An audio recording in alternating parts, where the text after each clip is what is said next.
नमस्कार दोस्तों, अगर आप BEB AE 181 के PYQ देख रहे हो और कुछ क्वेश्चंस में कन्फ्यूजन लग रहा है तो ये वीडियो बहुत ही इंपॉर्टेंट है, क्योंकि पिछले वीडियो के बाद कुछ स्टूडेंट ने जेन्युइन डाउट्स पॉइंट आउट किए और मैं मानता हूँ एग्जाम के लिए क्लैरिटी सबसे ज़रूरी होती है।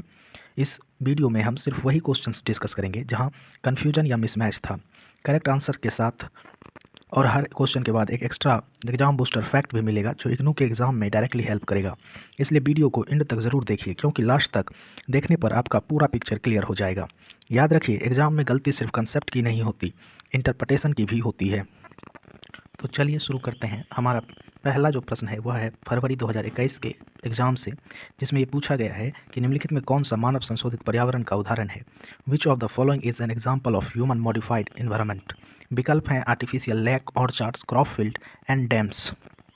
देखिए दोस्तों, ह्यूमन मॉडिफाइड इन्वायरमेंट का मतलब होता है जहां नेचर को इंसान ने अपनी ज़रूरत के हिसाब से बदल दिया हो। यहाँ करेक्ट आंसर है क्रॉप फील्ड्स, क्योंकि खेती के लिए पहले नेचुरल लैंड होता है, फिर उसको क्लियर करके इरिगेशन और फर्टिलाइजर्स यूज करके इंसान उस इन्वायरमेंट को मॉडिफाई कर देता है। इसलिए crop fields human modified environment है, जबकि आर्टिफिशियल लैक्स और डैम्स ज़्यादातर ह्यूमन मेड इन्वायरमेंट माने जाते हैं। और जो ऑर्चार्ड है, यह आदमी अपने चॉइस के अनुसार लगाता है, जैसे आम का बगीचा, लीची का बगीचा, कटहल का बगीचा आदि। इसीलिए इसका जो करेक्ट आंसर है वो हमने ऑप्शन नंबर 3 फसल के खेत या क्रॉप फील्ड्स यहाँ पर लिया है। दूसरा प्रश्न है छत्र अग्नि यानी क्राउन फायर मुख्य रूप से किस प्रकार के वनों में होता है। तो क्राउन फायर आग का वह प्रकार है जो पेड़ के ऊपरी भाग यानी क्राउन या कैनोपी में फैलते हैं।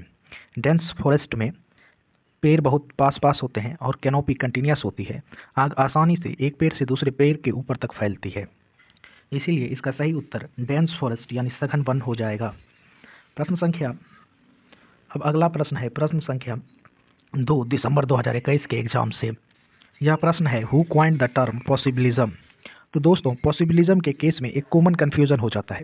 थ्योरी को डेवलप किया विडाल डा ब्लाच ने, लेकिन पॉसिबिलिज्म टर्म को क्वाइन और पॉपुलराइज किया लूसियन फेब्रे ने। इसीलिए एग्जाम में अगर पूछा जाए who coined the term possibilism तो आंसर होगा लूसियन फेब्रे। इसीलिए हम लोग जो है यहाँ पर लूसियन फेब्रे को सही आंसर मानेंगे। फिर हमारा अगला प्रश्न है holding meeting in a remote location to minimise public participation is an examples of, यानी सार्वजनिक भागीदारी को न्यूनतम करने के लिए दूरस्थ स्थान पर बैठकें करना किसका उदाहरण है। विकल्प हैं भौगोलिक असमानता, क्रियात्मक असमानता, सामाजिक असमानता या आर्थिक असमानता। जोग्राफिकल, प्रोसीजरल, सोशल या इकोनॉमिक इनिक्विटी। तो प्रोसीजरल इनिक्विटी का मतलब होता है जब डिसीजन मेकिंग प्रोसेस ही अनफेयर हो। अगर मीटिंग उन जगह में जानबूझकर रिमोट एरिया में रखी जाए ताकि पब्लिक पार्टिसिपेट ही ना कर पाए तो यह प्रोसेस लेवल की इनइक्वालिटी है। इसलिए इसका करेक्ट आंसर प्रोसीजरल इनिक्विटी होगा, प्रक्रियात्मक असमानता होगा। दोस्तों, आपके लिए हमने इन्वायरमेंटल इक्विटी के प्रकार को लिख कर लाया है, एक बार फिर से आप इन्हें देख लीजिए। तो प्रोसीजरल इनिक्विटी में जो है इंग्लिश लैंग्वेज यूज़ किया जाता है नॉन इंग्लिश कम्युनिटीज़ के लिए। पब्लिक जो हियरिंग्स है वो रिमोट लोकेशंस पे होता है और यहाँ पर जो है पब्लिक पार्टिसिपेशन को लिमिट किया जाता है। जबकि जियोग्राफिकल इनिक्विटी में जो कम्युनिटीज़ बेस्ट डिस्पोजल साइट्स के पास रहते हैं उन्हें कम बेनिफिट्स मिलता है बेस्ट जनरेटिंग कम्युनिटीज़ के तुलना में। जबकि सोशल इनिक्विटी में जो इन्वायरमेंटल डिसीजंस हैं वो पावर इम्बैलेंस को रिफ्लेक्ट करते हैं, जहाँ पर रेशियल और सोशल वाइसेस होता है जिससे पॉलिसियाँ बनाने की नीति प्रभावित होती है। इसी को हमने हिंदी में भी लिखा है कि प्रक्रियात्मक असमानता गैर अंग्रेजी समुदायों के लिए केवल अंग्रेजी भाषा का प्रयोग, जन सुनवाई दूरस्थ क्षेत्रों में आयोजित करना और आम जनता की भागीदारी सीमित करना, ये सब प्रक्रियात्मक असमानता का रूप है। जबकि भौगोलिक असमानता में जो कचरा निपटान स्थल है उसके पास रहने वाले समुदायों को लाभ कम मिलता है लेकिन पर्यावरणीय नुकसान अधिक सहना पड़ता है। जबकि सामाजिक समानता में पर्यावरणीय निर्णयों में सत्ता का संतुलन, जातीय एवं सामाजिक पूर्वाग्रहों का प्रभाव होता है। अगला जो प्रश्न है वह भी दिसंबर 21 से ही है कि an example of lotic fresh water ecosystem is. Lotic यानी प्रवाहित मीठे जल के पारिस्थितिकी तंत्र का उदाहरण है। तो दोस्तों, फ्रेश वाटर इकोसिस्टम दो टाइप के होते हैं। एक होता है लैंटिक जहाँ पर पानी ठहरा होता है जैसे कि लेक और पॉन्ड। दूसरा होता है लॉटिक जहाँ पर पानी कंटिन्यूसली फ्लो करता है, रिवर में पानी बहता रहता है, इसलिए रिवर यानी नदी एक लॉटिक फ्रेश वाटर इकोसिस्टम है। इसलिए इसका करेक्ट आंसर रिवर ही होगा। इसलिए इसका correct answer option number 4 river ही होगा। फिर हमारा अगला प्रश्न है प्रश्न संख्या 34, जो कि दिसंबर 21 से ही लिया गया है। इसमें है among the following which one is the major contributor of green house effect. निम्नलिखित में से ग्रीन हाउस प्रभाव में से मुख्य योगदानकर्ता कौन है। विकल्प है नाइट्रोजन, ऑक्सीजन, आर्गन या जल वाष्प। तो यहाँ पर भी बहुत सारे लोग कंफ्यूज हो जाते हैं और CO2 बोल देते हैं, लेकिन एग्जाम के पॉइंट ऑफ व्यू से सबसे बड़ा कंट्रीब्यूटर है water vapour. Water vapour atmosphere में सबसे ज़्यादा क्वांटिटी में होता है और मैक्सिमम हीट ट्रैप करता है, इसीलिए हम इसका जो सही विकल्प है वाटर वेपर ही लेंगे। जल वाष्प इसका सही उत्तर है। चलिए अब अगले प्रश्न पर चलते हैं। अगला प्रश्न भी दिसंबर 2021 का ही है, जिसमें ये पूछा गया है कि which one of the following is not correct in the context of biodiversity of India. Bharat में जैव विविधता के संदर्भ में निम्नलिखित में से कौन सा कथन सही नहीं है। तो दोस्तों, भारत जो है बायोडाइवर्सिटी के केस में बहुत रिच कंट्री है, लेकिन यहाँ पर एक स्टेटमेंट गलत दिया हुआ है। इंडिया के पास 6 नहीं बल्कि 4 बायोडाइवर्सिटी हॉटस्पॉट है, जिनके नाम हिमालय, इंडो बर्मा, वेस्टर्न घाट और उसी एरिया में ये फैला हुआ है श्रीलंका तक, और चौथा नाम जो है वो सुंडालैंड है, जो कि निकोबार आइलैंड पे है। इसलिए यह जो कह रहा है कि इंडिया हैज़ 6 बायोडाइवर्सिटी हॉटस्पॉट्स, ये विकल्प गलत हो जाएगा। बाकी बात जो है सारे विकल्प यहाँ पर सही होंगे। दोस्तों, आपके लिए हमने इसका स्क्रीन शॉट आप ले सकते हैं। ये लिख कर लाया है कि यही 4 जो है हिमालय, इंडो बर्मा, वेस्टर्न घाट और सुंडालैंड भारत के बायोडाइवर्सिटी हॉटस्पॉट हैं। तो यहाँ तक आने के बाद मैं आपको क्विक रिवीजन ट्रिक देना चाहूँगा। पॉसिबिलिज्म का थ्योरी क्वाइन किया लुसियन फेवरे ने। रिमोट एरिया में बैठक करना, पब्लिक को दूर रखना प्रोसीजरल इनिक्विटी का एग्जाम्पल है। इंडिया में 6 नहीं 4 हॉटस्पॉट हैं, और ग्रीन हाउस गैस में मैक्सिमम इफेक्ट वाटर वेपर का होता है, और लोटिक इकोसिस्टम का एग्जाम्पल रिवर है। चलिए अब आगे बढ़ते हैं। अब प्रश्न है दिसंबर 2022 से कि निम्नलिखित में कौन सा सतत विकास लक्ष्यों में से एक नहीं है। ऑप्शन है जलवायु कार्रवाई, गुणवत्तापूर्ण शिक्षा, लैंगिक समता, यहाँ समानता टाइप हो गया है, और चौथा है असमानता को कम करना। तो climate action, quality education, gender equity और रिड्यूसिंग इनइक्वालिटी यहाँ पर ऑप्शंस में दिए गए हैं। तो दोस्तों, यूनाइटेड नेशंस के 17 सस्टेनेबल डेवलपमेंट गोल्स होते हैं। इनमें हमें याद रखना है एग्जैक्ट वर्डिंग। जैसे पहले मैंने लिख कर आपके लिए लाया है, तो आप इसको देख लीजिए। जो SDG 13 है वो क्लाइमेट एक्शन है, क्वालिटी एजुकेशन SDG 4 में है, जबकि रिड्यूसिंग इनइक्वालिटी SDG 10 में है। एक बार मैं यहाँ पर मार्क कर देता हूँ, आप देख लीजिए। 13, 4 और 10 में ये सारी चीज़ें हैं, लेकिन यहाँ पर ऑप्शंस में दिया हुआ है जेंडर इक्विटी। एक्चुअल SDG का नाम है जेंडर इक्वलिटी, ना कि जेंडर इक्विटी। इसलिए हम लोग जो सही विकल्प लेंगे यहाँ पर विकल्प संख्या 3 लेंगे, जेंडर इक्विटी। और हिंदी में भी यह लैंगिक समानता नहीं समता है, इसलिए इसका जो सही आंसर है वह विकल्प संख्या 3 होगा। चलते हैं अगले प्रश्न पर, और अगला प्रश्न जो है वह भी दिसंबर 2022 से ही है। इसमें पूछा जा रहा है निम्नलिखित में कौन सा मानव द्वारा रूपांतरित पर्यावरण है। अब हम समझते हैं ह्यूमन मॉडिफाइड इन्वायरमेंट का मतलब। ह्यूमन मॉडिफाइड इन्वायरमेंट का मतलब होता है नेचुरल इन्वायरमेंट जिसमें इंसान ने बदलाव किया हो, लेकिन पूरा आर्टिफिशियल नहीं बनाया हो। यहाँ पर जो है कृत्रिम झील यानी आर्टिफिशियल लेक और डैम यानी बांध, ये कम्प्लीटली मैन मेड स्ट्रक्चर्स होते हैं। सेंचुरी जो है ये प्रोटेक्टेड नेचुरल एरिया होता है। यहाँ पर इंसान नेचुरल एरिया को प्रोटेक्ट करता है, लेकिन क्रॉप फील्ड्स नेचुरल लैंड पर ही बनते हैं। बस इंसान फार्मिंग के थ्रू इन्वायरमेंट को मॉडिफाई कर देता है, इसलिए हम इसका सही विकल्प खेत या फसल क्षेत्र को लेंगे। अंग्रेजी में यही क्रॉप फील्ड्स लिखा रहेगा। प्रश्न संख्या 9 पर चलते हैं। यह जो है जून 2023 का प्रश्न है। इसमें कहा गया है कि जलीय परितंत्र में वायु जल संपर्क सतह पर रहने वाले असंलग्न जीव को क्या कहा जाता है।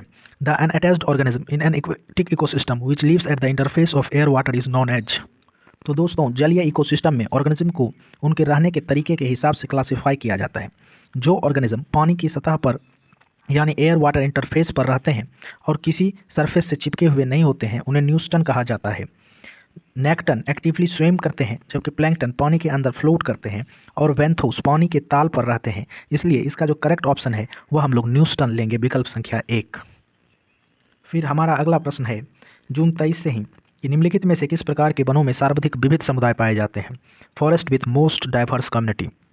तो अब बात करते हैं बायोडाइवर्सिटी की। सबसे ज़्यादा जो डाइवर्स कम्युनिटी है वो ट्रॉपिकल रेन फॉरेस्ट में पाई जाती है, क्योंकि यहाँ साल भर हाई टेम्परेचर होता है, ज़्यादा रेनफॉल होती है, और फॉरेस्ट का स्ट्रक्चर मल्टी लेयर्ड होता है। इस वजह से प्लांट्स, एनिमल्स और इंसेक्ट्स की वैरायटी सबसे ज़्यादा यही मिलती है। इसलिए एग्जाम के लिए याद रखिए maximum biodiversity tropical rain forest, यानी इसका जो सही विकल्प है विकल्प संख्या 3 हो जाएगा। अब चलते हैं अगले प्रश्न पर। अगला प्रश्न जून 2024 से लिया गया है। निम्नलिखित में कौन सा जैविक पदार्थों को विघटित करने के लिए बैक्टीरिया द्वारा उपयोग की जाने वाली ऑक्सीजन का माप है। तो अब विकल्प हैं एम्पियन, टीडीएस, बीओडी, सीओडी। तो बीओडी उस मात्रा को दर्शाता है जितना ऑक्सीजन सूक्ष्म जीव पानी में मौजूद जैविक पदार्थों को विघटित करने में उपयोग करते हैं। अगर पानी में ऑर्गेनिक पॉल्यूशन ज़्यादा होगा तो बीओडी ज़्यादा होगा, लेकिन यहाँ पर अन्य ऑप्शंस गलत क्यों हैं? क्योंकि एम्पियन जो है यह पानी में बैक्टीरिया की संख्या मापता है, टीडीएस पानी में घुले हुए कुल ठोस पदार्थ होते हैं, सीओडी रासायनिक रूप से ऑक्सीकरण में लगी ऑक्सीजन होती है। इसलिए यहाँ पर जो सही विकल्प होगा वह विकल्प संख्या 3 बीओडी होगा। अब चलते हैं अगले प्रश्न पर। अगला प्रश्न है, निम्नलिखित में कौन सा ऊर्जा का पारंपरिक स्रोत है? तो पारंपरिक ऊर्जा स्रोत वे होते हैं, कन्वेंशनल सोर्स ऑफ एनर्जी, जिनका उपयोग लंबे समय से बड़े पैमाने पर किया जा रहा है। जैव ऊर्जा, पवन ऊर्जा और भूतापीय ऊर्जा ये सभी नवीकरणीय यानी रिन्यूएबल हैं और अपरंपरागत हैं, लेकिन परमाणु ऊर्जा एक गैर नवीकरणीय। अब हम शॉर्ट में कुछ व्यूज नेचर के बारे में देख लेते हैं। पहला है वेस्टर्न व्यू, जो कि यूरोप और नॉर्थ अमेरिका के अंदर यह बातें चलती है। यहाँ पर नेचर को जो है एलाइन कंसीडर किया जाता है और हॉस्टाइल जो ह्यूमन बीइंग्स के लिए होता है। नेचर को कंक्योर्ड किया जा सकता है और कंट्रोल्ड एम्फेसिस होता है ह्यूमन डोमिनेंस का नेचर के ऊपर। जबकि दूसरा है सिनेटिक व्यू, जो चाइनीज, जापानीज या कोरिया में देखने के लिए मिलता है। यहाँ पर नेचर को पावरफुल माना जाता है और ह्यूमंस जो है नेचर को डिस्टर्ब नहीं कर सकते हैं और इन्हें जो है ह्यूमंस और नेचर के बीच अननेसेसरली फोकस करना होता है। जबकि इंडियन व्यू जो है वह हिंदुज़्म, बुद्धिज्म और जैनिज्म के तहत माना जाता है। इसमें नेचर को जो है मदर नेचर का माना जाता है और इसे टेम्ड नहीं किया जा सकता या कंट्रोल्ड ह्यूमंस जो हैं इसके पार्ट होते हैं नेचर के, ना कि इसके मास्टर्स।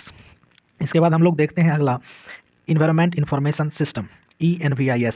तो यह सिस्टम जो है ministry of environment, forest and climate change के द्वारा बनाया गया था। इसका मुख्यालय जो है नई दिल्ली में मैन सेंटर है। और विकल्प में जो आता है प्रश्न में कि इनमें से कौन सा नहीं है, तो ENVIS के टोटल 10 सेंटर हैं, उनको एक बार देख लीजिए। पहला है CPCB, central pollution control board, Delhi. दूसरा है ITRC, industrial toxicology research centre, Lucknow. तीसरा है SDA, society for developmental alternatives, new Delhi. चौथा है ESG, environmental support group, new Delhi. पांचवा है ICOR, institute for coastal and offshore research, Visakhapatnam. छठा है TERI, Tata energy research institute, new Delhi. फिर सातवां है CES, centre of environment studies, Chennai. आठवां है CTS, centre for theoretical studies, Bengaluru. नौवां है IPCO, environment planning and coordination organisation, Bhopal. 10वां है NIOH, national institute of occupational health, Ahmedabad. तो ये 10 सेंटर्स का आप स्क्रीनशॉट ले सकते हैं और उसे 1-2 बार देख सकते हैं ताकि एग्जाम में गलत ना हो। तो इसी को हमने हिंदी में भी लिखा है कि पर्यावरण जो है वो कहाँ कहाँ इसका सूचना प्रणाली का केंद्र है। तो सबसे पहले पर्यावरण की जो है सूचना प्रणाली यह वन एवं जलवायु परिवर्तन मंत्रालय MOEFCC के तहत कार्य करता है। इसका मुख्य केंद्र नई दिल्ली है। ENVIS के 10 प्रमुख केंद्र हैं। पहला है केंद्रीय प्रदूषण नियंत्रण बोर्ड, दिल्ली। दूसरा औद्योगिक विश्वविज्ञान अनुसंधान केंद्र, लखनऊ। तीसरा है सोसाइटी फॉर डेवलपमेंट अल्टरनेटिव्स, नई दिल्ली। चौथा है इन्वायरमेंटल सपोर्ट ग्रुप, नई दिल्ली। पांचवा है तटीय एवं अपतटीय अनुसंधान संस्थान, विशाखापट्टनम। छठा है टाटा ऊर्जा संस्थान, नई दिल्ली। सातवां है पर्यावरण अध्ययन केंद्र, चेन्नई। आठवां है सैद्धांतिक अध्ययन केंद्र, बेंगलुरु। नौवां है परिवार नियोजन एवं समन्वय संगठन, भोपाल। 10वां है राष्ट्रीय व्यावसायिक स्वास्थ्य संस्थान, अहमदाबाद। इसके बाद हमने लाया है प्रकृति के प्रति दृष्टिकोण, जिसे मैंने पहले भी डिस्कस किया था। तो 3 दृष्टिकोण है। पश्चिमी दृष्टिकोण यूरोप एवं उत्तरी अमेरिका में यह माना जाता है, जहां पर प्रकृति को मानव के लिए पराया एवं शत्रुतापूर्ण माना गया है। प्रकृति को जीतने एवं नियंत्रित करने पर जोर दिया गया है और मानव प्रभुत्व की अवधारणा को यहाँ पर ज़्यादा बल दिया गया है। दूसरा है सिनेटिक दृष्टिकोण, जो कि चीन, जापान या कोरिया में होता है। प्रकृति को यहाँ पर शक्तिशाली माना गया है। मनुष्य को प्रकृति में अनावश्यक हस्तक्षेप नहीं करना चाहिए। मानव और प्रकृति के बीच सामंजस्य पर बल देना चाहिए।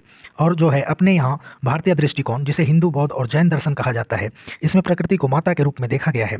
प्रकृति को तो न बस में किया जा सकता है, ना ही नियंत्रित। मानव प्रकृति का अभिन्न अंग है, स्वामी नहीं। इसके बाद हमने जो है कुछ जेनेटिक डिजीज लिए हैं जो एग्जाम में बार बार रिपीट होते हैं, जिसमें फिनाइल क्यूटोनोरिया, हेमोफीलिया, मंगोलिज्म जिसे डाउन सिंड्रोम कहते हैं, सिकल सेल एनीमिया और थैलेसेमिया शामिल हैं। याद रखना यह है कि जेनेटिक डिजीज जो है वो हेरेडिटरी होते हैं और यह जीन या क्रोमोसोमल एबनॉर्मलिटीज़ के कारण काउज होते हैं। इसी को फिर मैंने हिंदी में भी लिखा है, कुछ सामान्य अनुवांशिक रोग जिसमें फिनाइल क्यूटोन्यूरिया, हीमोफीलिया, मंगोलिज्म जिसे डाउन सिंड्रोम कहते हैं, सिकल सेल एनीमिया, थैलेसीमिया ये शामिल हैं। अनुवांशिक रोग वंशानुगत होते हैं, जीन या गुणसूत्रों की असमानता के कारण ये होते हैं।